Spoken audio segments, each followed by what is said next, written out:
Welcome back to the channel, guys. So if you guys saw the last video, you guys have been introduced to basically the new project car on the channel.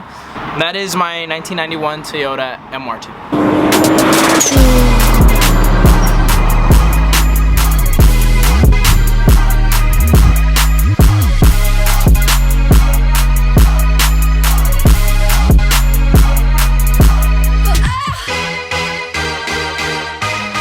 So I pretty much ended the last video on the same day that I'm recording this one, because today's gonna be day one that we are gonna be dropping the oil pan on the MR2 Turbo. So this is a 91 Toyota MR2 Turbo with the 3S GTE, which is, I believe, is the second gen engine of the 3S GTE.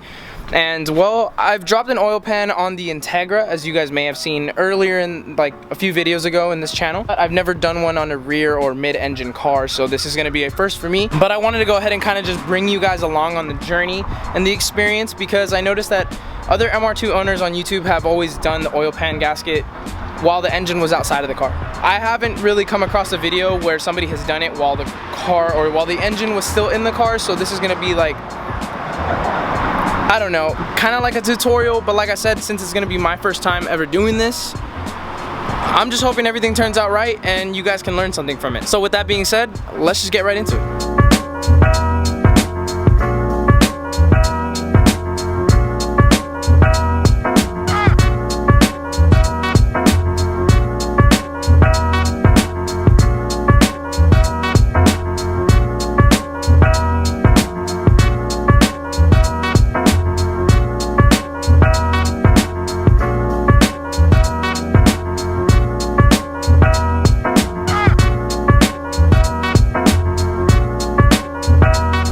I'm running out of daylight here. First things first, we gotta drain the oil. So basically, like if you were doing your standard oil change, I'm just gonna get under there, undo the drain plug, undo the filter, let everything drain out. And I do have a new oil filter and more oil to put in, but the oil won't get put in until after we drop the oil pan. So for right now, just drain your oil, make sure everything's all drained.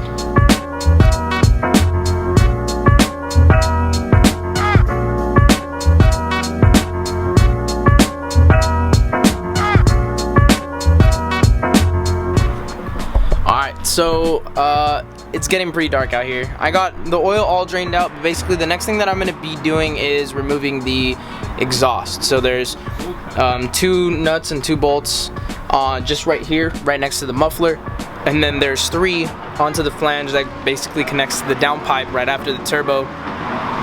So if all goes well, we don't strip those, they don't get messed up, and we're able to just go ahead and pop them off basically. But they're exhaust bolts, so you already know how that goes.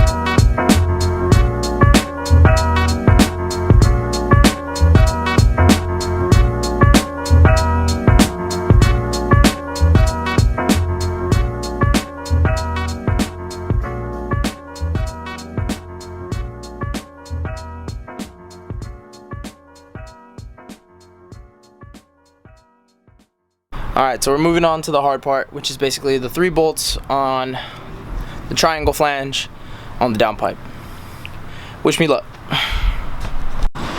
Alright, so I don't know if you guys can tell, but she's got quite a bit of a soot and oil debris down here, so I'm gonna have to take this thing to go get steam cleaned because it's kind of nasty.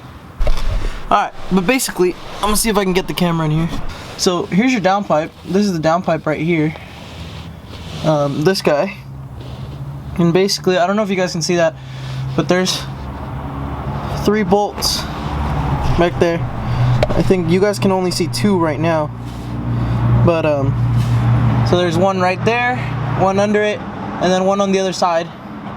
And I believe they are also 14s. And so we basically just gotta go ahead and remove those.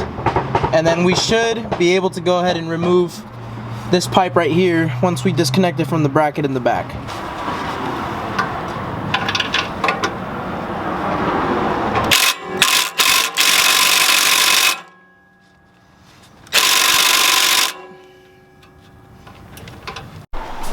I need to figure out what's going on with my camera because it's like the third time this weekend or this week where it like says that the memory or the storage is full, and it's not because I've only used up like 4 gigabytes. But so there's oil in the engine now. We got oil in here. Everything is good to go. I haven't turned on the car because I still have an exhaust. I still need to go ahead and connect the exhaust on the back. The downpipe is connected, but the muffler is not. Kind of tempted. Don't do it! Just don't do it! Let your dreams be dreams. No, I'm not gonna do it. I'm not gonna do it. Who am I kidding? I'm gonna do it.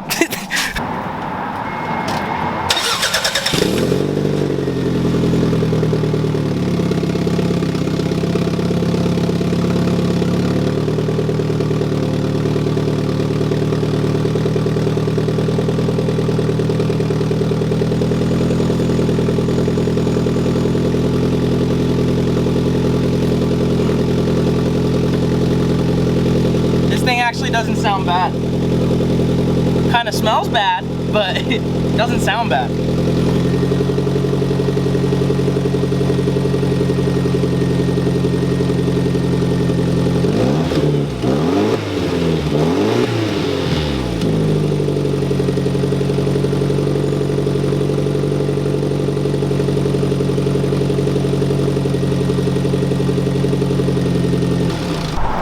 That's enough fun for today because I don't want the exhaust to get super hot because I still have to go ahead and put it on, but it does not sound bad. I don't know.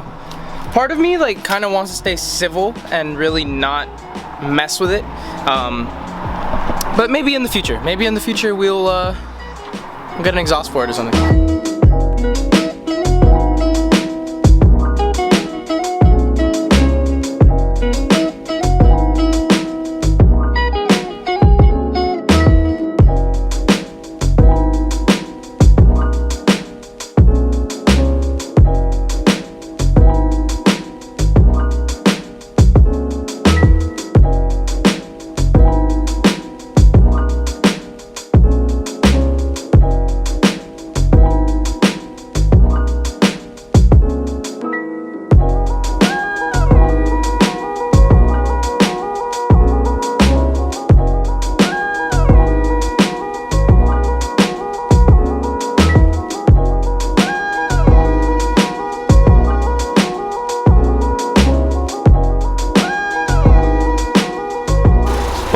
She's good to go.